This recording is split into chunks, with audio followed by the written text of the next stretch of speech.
Hi, I'm Erica Glyn, and I'm here at Avatar Studios, formerly known as the Power Station, with Chris Lord-Alge. We have the great pleasure of speaking with him and getting to know him as a mix engineer and hopefully a lot more.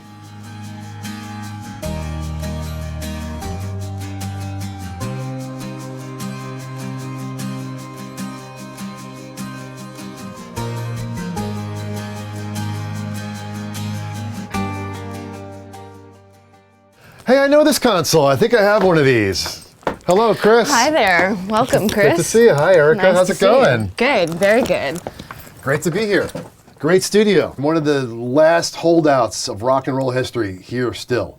And this is, one of their newer rooms, but it has the console that I like the most right here. Yeah, that's what I call rock and roll.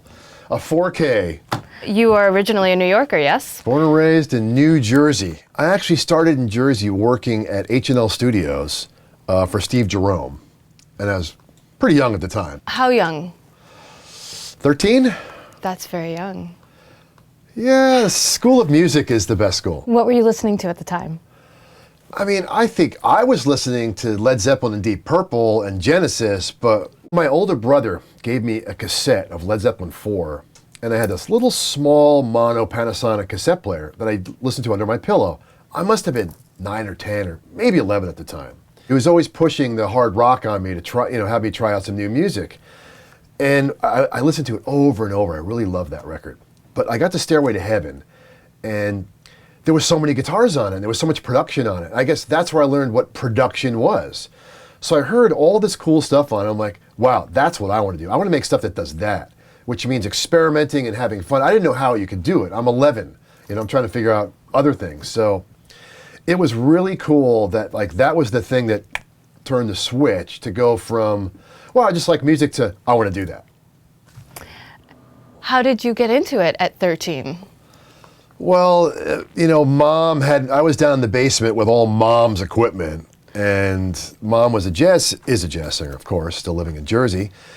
And, I would tinker around with her tape machines and all her stuff. She just kind of had a reel-to-reel, a little mixer, like a little 4-channel mixer, like 4 mics, to mic the piano vocal and make it just go to 2-track, and maybe just mic the room or mic the bass player.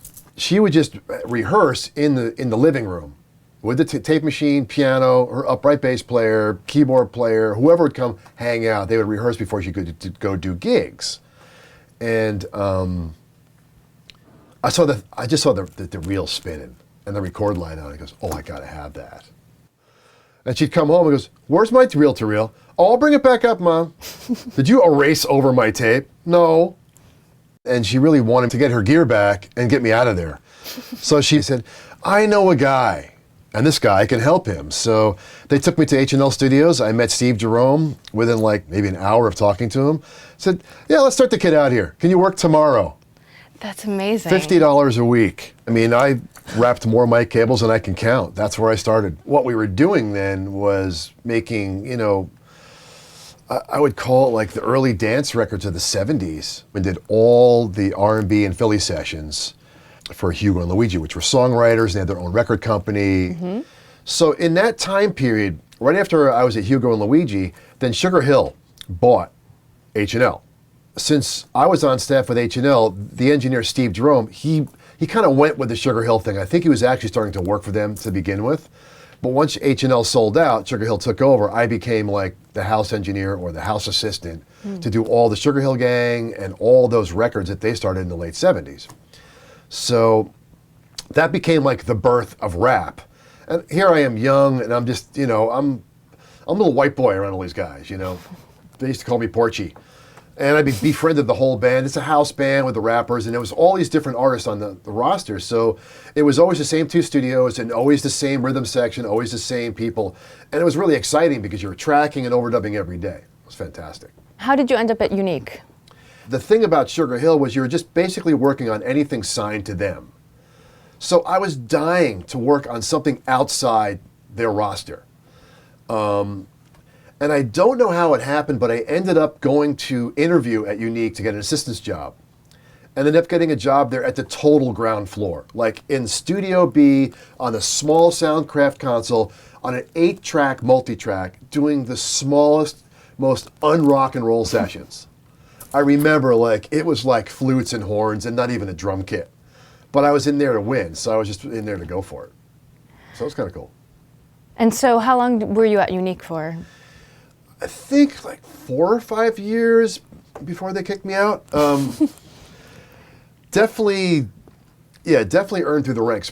Burned my way up pretty quick in there. I looked at it as like my own personal play place. So, what do you feel was your first sort of breakout achievement there? I really think once I did Living in America with James Brown and did the James Brown album there with Dan Hartman, like that was the breakout. That was the, okay, he's got a hit, he's got respect, here we go. Now he's got some clients.